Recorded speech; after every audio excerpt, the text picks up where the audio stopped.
How Qatar turned a food crisis into a 220 million dairy empire. What do you do when your country's borders close overnight and 90% of your food is imported? That's not a hypothetical. That's what happened to Qatar in 2017. Within days, supermarket shelves went empty.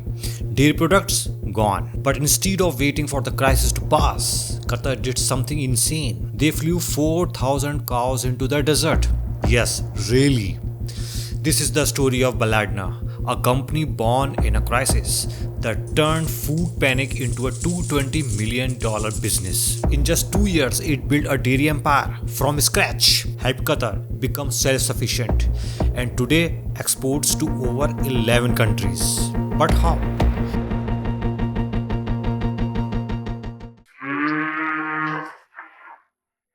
Before 2017, Qatar imported over 90% of its food. Most of its dairy came through land routes from Saudi Arabia. Local farming, tiny. With a desert climate and no arable land, food security was never seen as urgent until it had to be. In June 2017, everything changed. Saudi Arabia, UAE, Bahrain, and Egypt cut diplomatic ties with Qatar. They blocked all land, air, and sea routes. Dairy imports stopped overnight. Suddenly, food supply was not a business, it was a survival. Now enters Baladna, cows by air. With government backing and private investors, Baladna launched the most aggressive agri project and region had ever seen. They literally airlifted 4,000 Holstein cows from Europe and the US. Yes, cargo planes full of cows. Then came construction, 247 acres of dairy facilities, climate controlled barns, water recycling, automated milking systems. What started as emergency response became a full-fledged industry. By 2019, just 2 years later, Baladna was meeting 100% of Qatar's dairy demand. Milk, yogurt, laban, cheese, even juices everywhere. Then it went public.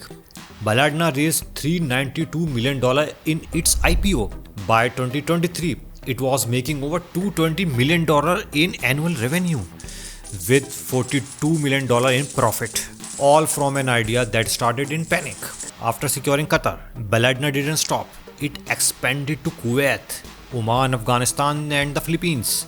Launched the joint venture in Malaysia. Explored partnerships in Algeria, North Africa, and Eastern Europe. What made it work was not just the cows, it was systems thinking. Baladna owned the entire supply chain, feed production, climate adapted technology, water reuse systems, cold storage and logistics, and most importantly, urgency. That pressure built precision. This was not just a startup, it was a natural solution, built to scale as fast as a tech company. Baladna didn't begin as a brand, it began as necessity. And we all know that necessity is the mother of invention. But in solving a crisis, it became a symbol of sovereignty, a case study in execution, and proof that even in deserts, you can grow resilience. In a world of broken supply chains, inflation, and climate threats, this is the kind of story the world needs to hear. Because food security, it's not just policy, it's the next big growth market. If this story blew your mind, hit like and share it with someone who thinks big problems need bigger solutions.